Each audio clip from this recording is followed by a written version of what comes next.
warahmatullahi wabarakatuh. Alhamdulillahirabbil alamin. Wassalatu wassalamu ala asrofil anbiya'i wal mursalin Sayyidina wa maulana Muhammadin wa ala alihi wa sahbihi ajma'in, amma ba'du.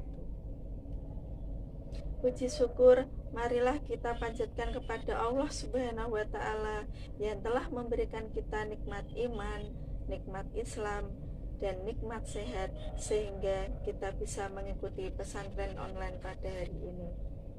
Tak lupa sholawat serta salam tercurahkan kepada Nabi Muhammad Shallallahu Alaihi Wasallam, keluarganya beserta sahabat. Semoga kita semua mendapatkan syafaatnya di hari kiamat nanti.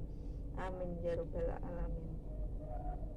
Pada kesempatan kali ini kita akan membahas tema yang berjudul ketika musibah menimpa.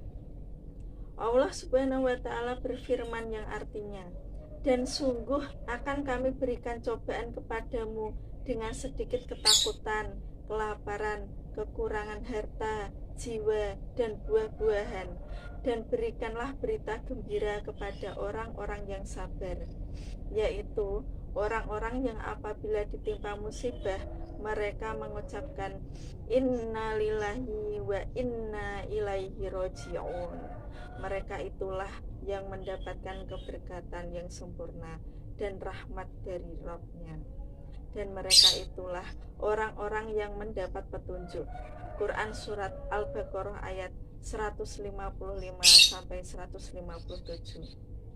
Di dalam Musnad Imam Ahmad, Nabi Shallallahu Alaihi Wasallam bersabda, tidaklah seorang hamba yang ditimpa musibah mengucapkan innalillahi wa inna ilaihi roji'un.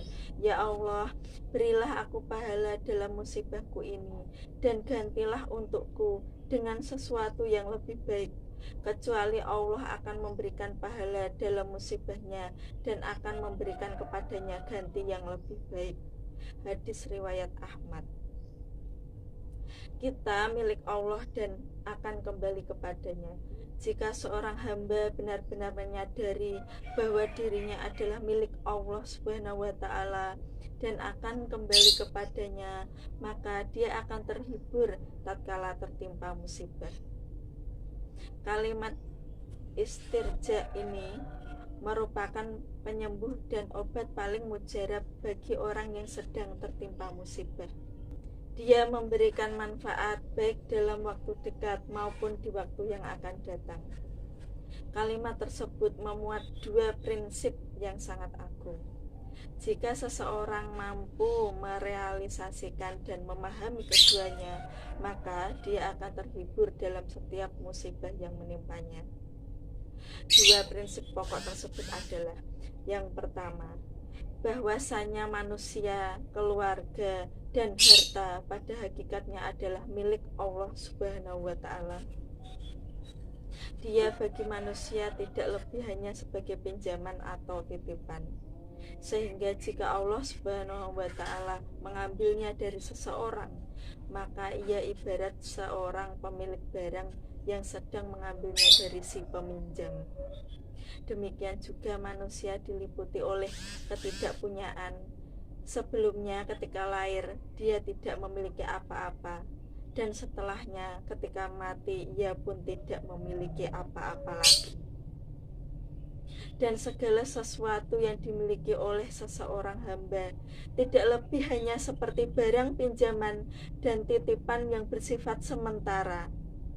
Seorang hamba juga bukanlah yang telah menjadikan dirinya memiliki sesuatu setelah sebelumnya tidak punya, dan dia pun bukanlah menjadi penjaga terhadap segala pemiliknya dari kebinasaan dan kelenyapan. Dia tak mampu untuk menjadikan miliknya tetap terus abadi. Apapun usaha seorang hamba tidak akan mampu untuk menjadikan miliknya kekal abadi. Tidak akan mampu menjadikan dirinya sebagai pemilik hakiki. Dan juga seseorang itu harus membelanjakan miliknya berdasarkan perintah pemiliknya, memperhatikan apa yang diperintahkan dan apa yang dilarang.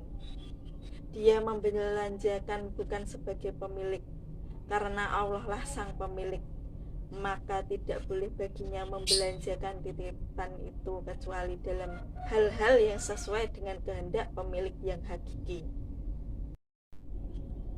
Yang kedua, bahwa kesudahan dan tempat kembali seorang hamba adalah kepada Allah, pemilik yang hak, dan seseorang sudah pasti akan meninggalkan dunia ini lalu menghadap Allah Subhanahu wa Ta'ala.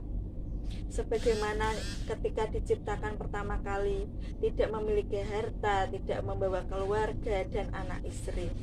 Akan tetapi manusia menghadap Allah dengan membawa amal kebaikan dan keburukan.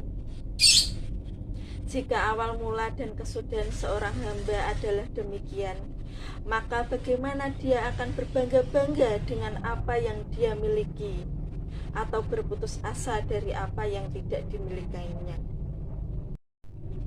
Jika awal mula dan kesudahan seorang hamba adalah demikian, maka bagaimana dia akan berbangga-bangga dengan apa yang dia miliki, atau berputus asa dari apa yang tidak dimilikinya. Maka memikirkan bagaimana awal dirinya dan bagaimana kesudahannya nanti adalah merupakan obat paling manjur untuk mengobati sakit dan kesedihan. Demikian juga dengan mengetahui secara yakin bahwa apa yang akan menimpanya pasti tidak akan meleset atau luput, dan begitu juga sebaliknya.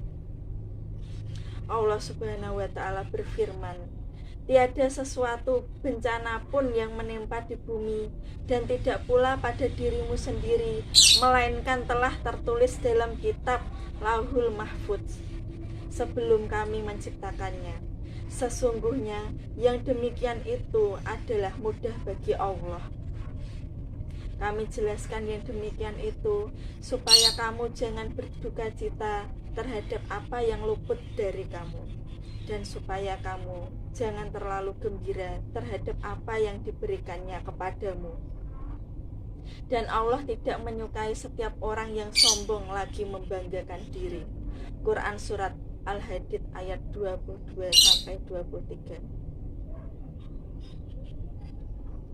Termasuk salah satu terapi dalam menghadapi musibah adalah dengan cara melihat seberapa musibah dan seberapa besar nikmat yang telah diterima. Maka akan didapati bahwa Allah Subhanahu wa Ta'ala masih menyisakan baginya yang semisal dengannya, atau malah lebih baik lagi. Dan jika seseorang bersabar dan ridho, maka Allah Subhanahu wa Ta'ala akan memberikan sesuatu yang lebih baik dan besar daripada apa yang hilang dalam musibah. Bahkan mungkin dengan berlipat-lipat ganda, dan jika Allah Subhanahu wa Ta'ala menghendaki, maka akan menjadikan lebih dan lebih dari yang ada. Musibah menimpa semua orang, merupakan obat yang sangat bermanfaat dikala musibah seseorang sedang menimpa adalah dengan menyadari bahwa musibah itu pasti dialami oleh semua orang.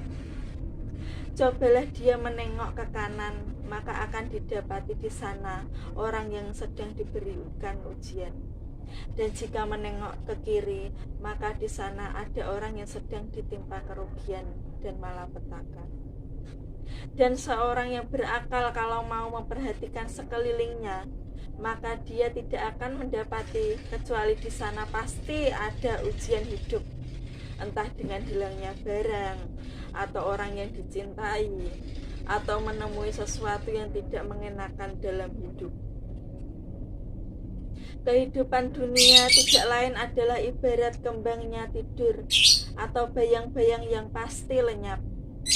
Jika dunia mampu membuat orang tersenyum, maka dia mampu mendatangkan tangisan. Jika ia membuat bahagia dalam sehari, maka ia pun membuat duka sepanjang tahun. Kalau hari ini memberikan sedikit, maka suatu saat akan menahan dalam waktu yang lama. Tidaklah suatu rumah dipenuhi dengan keceriaan, kecuali suatu saat akan dipenuhi pula dengan duka. Ibnu Mas'ud radhiyallahu anhu berkata, pada setiap kegembiraan ada duka, dan tidak ada satu rumah pun yang penuh dengan kebahagiaan kecuali akan dipenuhi pula dengan kesedihan. Keluh kesah melipat gandakan penderitaan. Di antara obat untuk menghadapi musibah adalah dengan menyadari bahwa keluh kesah tidak akan dapat menghilangkan musibah. Bahkan hanya akan menambah serta melipat gandakan sakit dan penderitaan.